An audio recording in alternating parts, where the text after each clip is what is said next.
ঘোড়ায় করে এই জায়গা থেকে ঝাঁপ দিয়েছিলেন। সব থেকে গুরুত্বপূর্ণ দেখার জিনিস হলো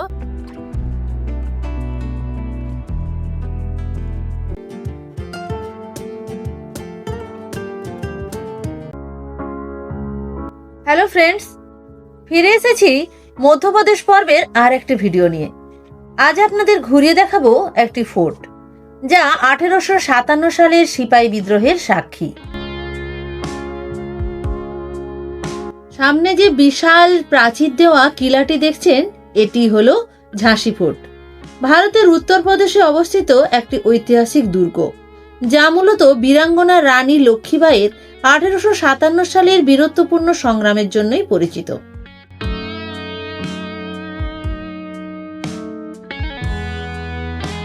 ষোলোশো সালে ওরছার বুন্দেলা রাজা বীর সিং দেও দ্বারা নির্মিত এই দুর্গটি বাঙ্গিরা নামক একটি পাহাড়ের ওপর অবস্থিত। এটি বুন্দেলখণ্ডের একটি প্রধান ঐতিহাসিক নিদর্শন। রানী মহল দেখার পর এখন আমরা চলে এসেছি রানী লক্ষ্মীবাঈয়ের দুর্গ দেখতে। বিশাল বড় দুর্গটি 15 একর জায়গা জুড়ে বিস্তৃত। এই বিশাল কাঠামোটির দৈর্ঘ্য প্রায় 312 মিটার এবং প্রস্থ 225 মিটার। দুর্গের গ্রানাইটের দেওয়ালগুলি 16 থেকে 20 ফুট পুরু। দুর্গের প্রবেশের পথে 10টি দরজা রয়েছে: Khanderao gate, Datia gate, Bhandari gate, Unnao gate, Bargaon gate, Lakshmi gate, Sagar gate, Orchha gate, Saiyar gate ও চাঁদ গেট। 1857 সালের যুদ্ধে রানী লক্ষ্মীবাঈ এই ভান্ডারি গেট দিয়েই পালিয়ে গিয়েছিলেন। দুর্গের মধ্যে রয়েছে একটি শিব মন্দির, প্রবেশ পথেই রয়েছে একটি গণেশ মন্দির এবং স্বাধীনতা সংগ্রামে ব্যবহৃত কড়ক বিজলি কামান। রানী লক্ষ্মীবাঈ, যার প্রকৃত নাম ছিল মণিকর্ণিকা তাম্বে এবং ডাকনাম মনু, তিনি মহারাষ্ট্রের মারাঠি ব্রাহ্মণ পরিবারে জন্মগ্রহণ করেন। 19 নভেম্বর 1828 খ্রিস্টাব্দে বারাণসীতে তার জন্ম। তার বাবার নাম মরুপান্ত তাম্বে এবং মা ভাগীরথীবাঈ তাম্বে। 4 বছর বয়সেই তিনি মাতৃহারা হন। বাড়িতে শিক্ষালাভ করেন লক্ষ্মীবাঈ। পেশোয়া আদালতে কাজকর্ম করতেন তার বাবা। বাবা কোর্টের কাজকর্মে ব্যস্ত থাকায় রানী লক্ষ্মীবাঈ ওই সময়ের অন্য মেয়েদের তুলনায় বেশি স্বাধীনতা ভোগ করতে পেরেছিলেন। আত্মরক্ষামূলক শিক্ষালাভের পাশাপাশি ঘোড়া চালনা ও আর্চারি শিখেছিলেন তিনি।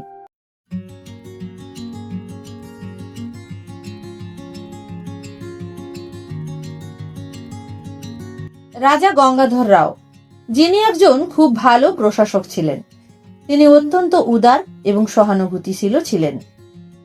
1842 সালে রাজা গঙ্গাধর রাও মণিকর্ণিকা তাম্বেকে বিয়ে করেন এবং নতুন নামকরণ করেছিলেন লক্ষ্মীবাঈ। 1851 সালের ডিসেম্বরে তিনি একটি পুত্র সন্তানের জন্ম দেন। 1852 সালের মার্চ এপ্রিল মাসে ছেলেটি মারা যায়। মহারাজা আনন্দ রাও নামে একটি শিশুকে দত্তক নেন, যিনি গঙ্গাধর রাওয়ের খুড়তুতো ভাইয়ের ছেলে। পরে যার নামকরণ করা হয়েছিল দামোদর রাও।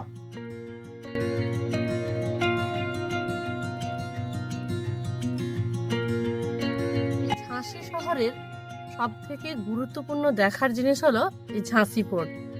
এই ফোর্টটা বাঙ্গিরা নামক এক বড় পাহাড়ের চূড়ায় এটা অবস্থিত এবং এখানে 10টি দরওয়াজা আছে। এটা ঝাঁসি কা কিলাও বলা হয়। ঝাঁসির মহারাজা গঙ্গাধর রাও 1853 সালের 21 নভেম্বর মৃত্যুবরণ করেন। আনন্দরাওকে দত্তক নেওয়ায় ইস্ট ইন্ডিয়া কোম্পানির গভর্নর জেনারেল লর্ড ডালহৌসির সত্ত্ববিলোপ নীতির কারণে তার সিংহাসন আরোহণে প্রতিবন্ধকতার পরিবেশ সৃষ্টি হয়। ডালহৌসি জানান যে ঝাঁসির সিংহাসনের প্রকৃত উত্তরাধিকারী নেই এবং ঝাঁসিকে কোম্পানির নিয়ন্ত্রণাধীনে নেওয়া হবে। 1854 সালের মার্চ মাসে রানী লক্ষ্মীবাঈয়ের নামে বার্ষিক 60,000 টাকা ভাতা হিসাবে মঞ্জুর করা হয় এবং ঝাঁসি ফোর্ট পরিত্যাগ করার জন্য হুকুম জারি করা হয়। 1857 সালের জুন মাসে বিদ্রোহ শুরু হয়। তিনি দুর্গের নিয়ন্ত্রণ গ্রহণ করেন এবং ব্রিটিশ ইস্ট ইন্ডিয়া কোম্পানির বিরুদ্ধে ঝাঁসি বাহিনীর নেতৃত্ব দেন।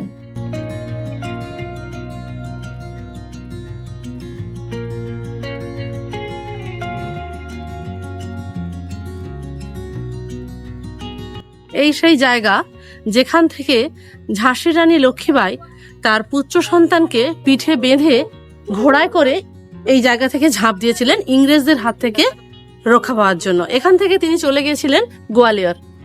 তারপর তো ইংরেজদের সাথে লড়াই। 1858 সালে স্যার হিউজ রোজ ব্রিটিশ বাহিনীকে ঝাঁসি পরিদর্শন করে দুর্গ দখল করার নির্দেশ দেন। তিনি শহরটিকে আত্মসমর্পণের নির্দেশ দেন, অন্যথায় তার বাহিনী শহরটি ধ্বংস করে দেবে। রানী লক্ষ্মীবাঈ ঘোষণা করেন যে আমরা আমাদের স্বাধীনতার জন্য লড়াই করব।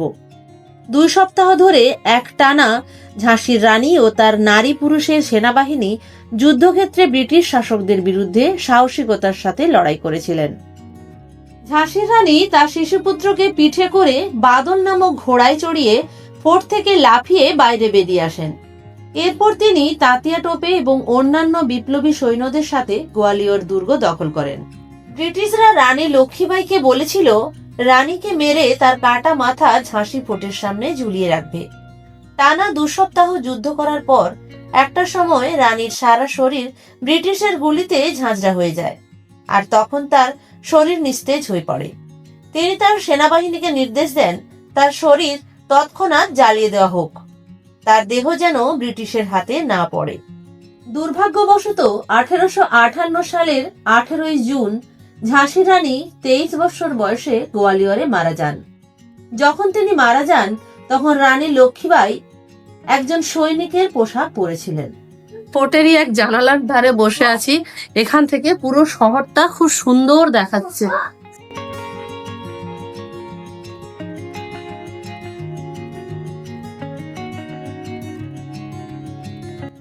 রানী লক্ষ্মীবাঈ ছিলেন একজন অত্যন্ত সাহসী এবং বিশিষ্ট নেত্রী।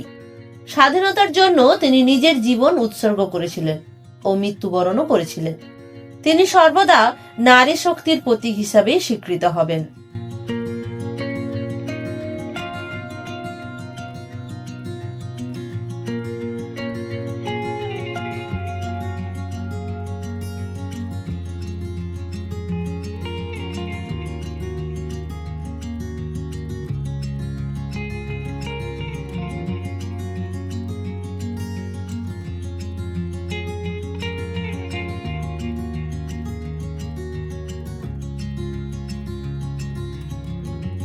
এই পর্বে আমরা ঝাঁসি দুর্গ দেখালাম এবং রানী লক্ষ্মীবাঈয়ের বীরত্বের কাহিনী তুলে ধরলাম। আমরা পরের ভিডিওতে সম্পূর্ণ ঝাঁসি ট্যুর গাইড নিয়ে আসছি।